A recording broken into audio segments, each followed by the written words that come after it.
So we have decided every once in a while to gather a roundtable to discuss the hot button topics of the day. And two, I never want to be disingenuous or phony when it comes to doing the right thing. Now, yesterday may have been International Women's Day, or just day in English, but that doesn't mean that we drop it and forget about it till next year. We've been here and we will stay here. So with that in mind, I've assembled a roundtable of folks that I have a ton of respect for, who also happen to be women. So let's talk some hockey as we bring in Cassie Campbell-Pascall, Jennifer Botterill, and gold medal in your face, Natalie Spooner.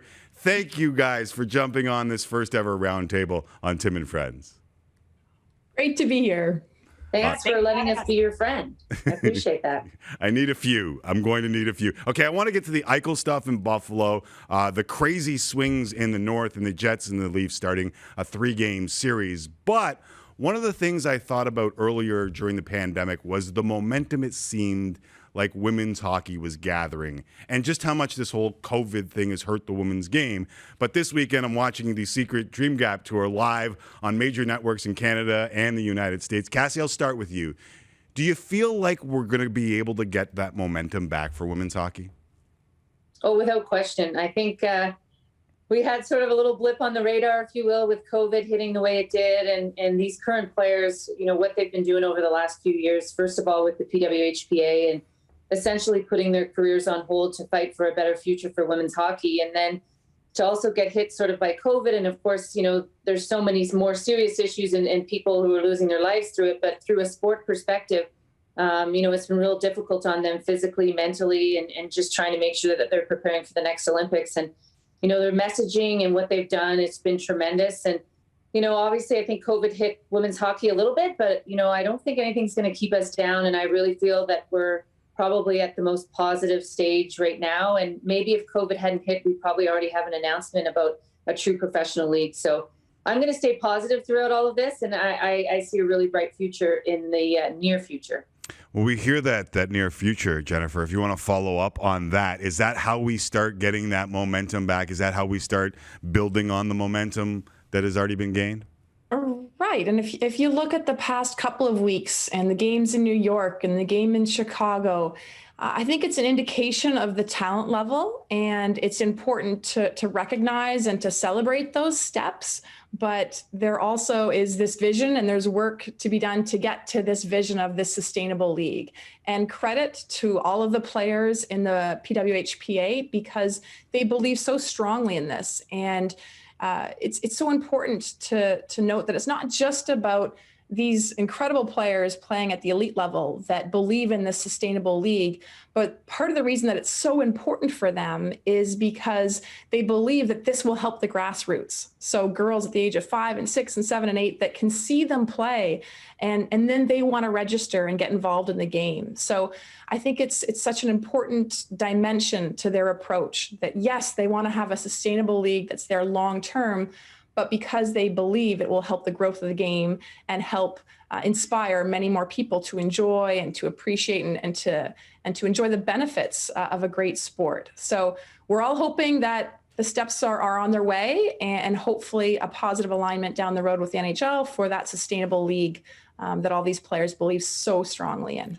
Natalie, I know we've talked about this before, but how important do you think the NHL's involvement in something is to the growth and sustainability?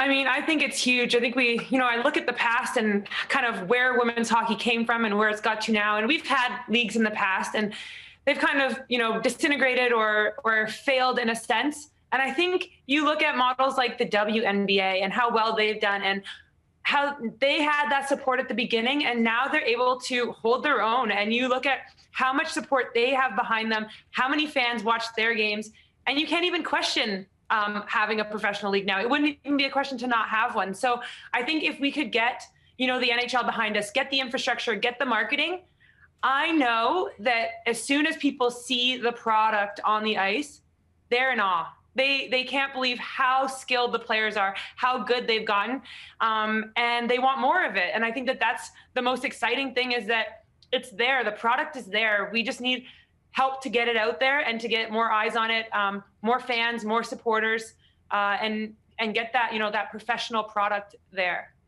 Natalie Spooner, Jennifer Botterill, Cassie Campbell-Pascall joining us here on Tim and Friends. So, Cassie, I love the confidence with which you said that we are getting there. Is there anything that you can share on the same tip as Natalie was talking about there? Is the NHL what you're hearing? Like, we've constantly had this, these two trains, the NWHL, when we had our league in this country, it seemed to be a split. How do we get them together, and is the NHL able to do that?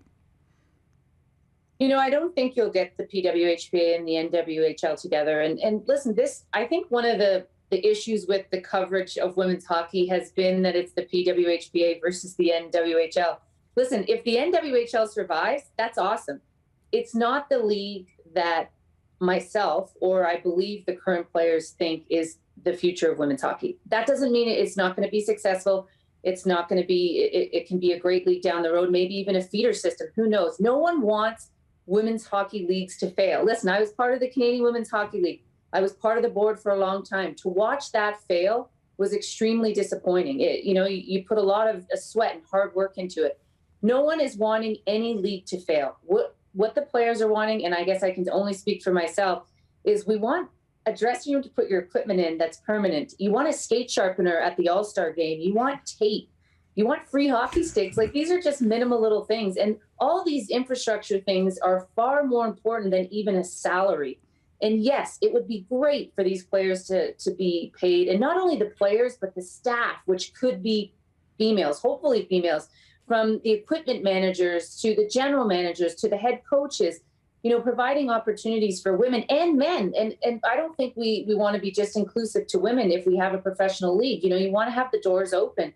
But that's what this is about. And I can say, when I was part of the Canadian Women's Hockey League, we said we were professional because that's what we had to tell our sponsors and to make it look like it was the real deal, but it wasn't. We had refs that would show up and didn't even know the rules of the women's game. We had different situations that came up from time to time again. And the thing is that you cannot run a league with one or two staff members. And so it's impossible. I mean, you could work hard, you could have well-intentioned people, you could have passionate people, but unless you have a proper infrastructure of communication, marketing, TV rights that are permanent, that they're going to show every single game, not 4 to 5 games a year, and maybe 2 more online, on the bottom of the online page. It's just, we need an infrastructure that's going to help make us work. And I believe if we do have that infrastructure, and I know we have NHL teams, at least 8 to 10 of them, that want a female team.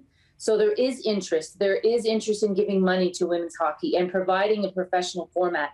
And so that's what these players are fighting for. And it really isn't about themselves, because they don't know what's going to happen in a year, what's going to happen in 2 years, what's going to happen in 5 years. Right. And they're willing to really put their career on hold. And I think the PWHPA is going to go down as that moment in women's hockey, that group in women's hockey that really, truly made a difference in providing a professional women's hockey league. Yeah, and we're starting to see it in professional women's football across the pond, where you have that synergy between the pro teams that field a men's squad and a female squad. I want to go to the Harvard grad, not the honorary degree, because I'm guessing that to get the Harvard degree, that you need some time management skills. The one thing that I always go back to when I'm talking about professional women's hockey players is how hard it is to juggle all the points of your life, being an elite athlete and also sometimes having to carry a job and having to do things just to pay the bills. Jennifer, can you speak to how tough that is, even for elite level athletes and people? Certainly, and a lot of credit to everyone that has been involved in the women's game. And I think that's why there's such a huge appeal right now for this movement and this direction towards professional women's hockey, because until this point, elite players are juggling so much from the time that you're entering your university career to trying to find places to play afterwards. It's busy, it's demanding, and you nailed it when you said time management has been, I think, a big part of all of our lives while we try to become the best athletes and the best hockey players that we can, and to represent our country at international events and to represent our teams. So I think that's why this this vision for the league is something that all of us connected to the game understand how important it is to take these strides. And now that we're seeing these NHL teams that are not only making comments and not only wearing the PWHPA gear when they arrive at the rink for their games, but they're backing it up with actions and the support to host events and the venues. And there's comments from Shanahan that we stand with the PWHPA, that it's a together approach. And as Cassie mentioned, these teams have the interest, and now we're seeing that backed up with the support. And so we're hoping that time management will always be a part of our lives, but we're hoping for many athletes in the future, there can be that focus on being the best hockey player and the best professional women's hockey player that you can be. This will also make the one thing that I talked about yesterday was every 4 years there's this huge audience. It's not like we're inventing an audience to come out and watch women's hockey. We have seen that audience show up for national team games before. The one thing that I think a professional league will also do, Natalie, is to build up the national teams as well, because more women will get the opportunity to train at an elite level. It won't just be national team members. And as someone who has played both, can you see that will open up the pool for more players and make the international game even better? For sure. I mean, I think right now, like the state that women's hockey is in, it's such a double-edged sword. I mean, it's growing so fast. We have so many young girls getting into it. There's so many amazing players. But at the same time, there's all these girls that are amazing at hockey that also have full-time jobs. Right. So, their focus isn't solely on hockey. And I think if you're able to create a professional league where women can be paid enough that they don't have to have another job, it's going to take the game to a whole other level. And we're going to be able to, just focus on that. And the skill's going to go up, the speed's going to go up. And I think that that's a key moment for women's hockey when we do get that league, that we're going to see so many more girls being able to see women playing, but also so many more girls that can keep playing post-university and take their game to the next level. I mean, I remember when I, came out of university and I was still training, and I trained with a bunch of guys, and the first thing that really hit me was, well, I'm doing the exact same training as them. Why do I have to find, a way to make some money? Because literally I train just as hard as them. I'm doing the exact same thing. So why can't I just play hockey? For all of you, to finish out the conversation, because I want to go to the NHL next. However, what do you think the biggest thing is, the biggest next step that we need to make sure that this growth is capitalized on? I'll start with you, Cassie. Give it to the old girl first, but I think the next step is an announcement. That's to me the next step is the NHL to step up and make an announcement. Hey, this is what we're going to do, and here's how we're going to do it, and this is when we're going to do it. That's the next step to me. That's the only logical step and the only thing, in my opinion, that makes sense. I'm putting pressure on the NHL because I've sat in meetings and worked with them for a long time and talked and discussed this for a long time, and it is time. They know it's time. They have the infrastructure. Obviously, COVID has hit the league hard, and they're losing money as well. So obviously, timing is not ideal, but the time is now. The time is now for them to step up and make an announcement about how they want to support women's hockey. They've been doing a good job so far, but I know they can be better, and I know they want to be better. And I believe Gary Bettman, as the commissioner, will be the guy that starts a WNHL. Jennifer.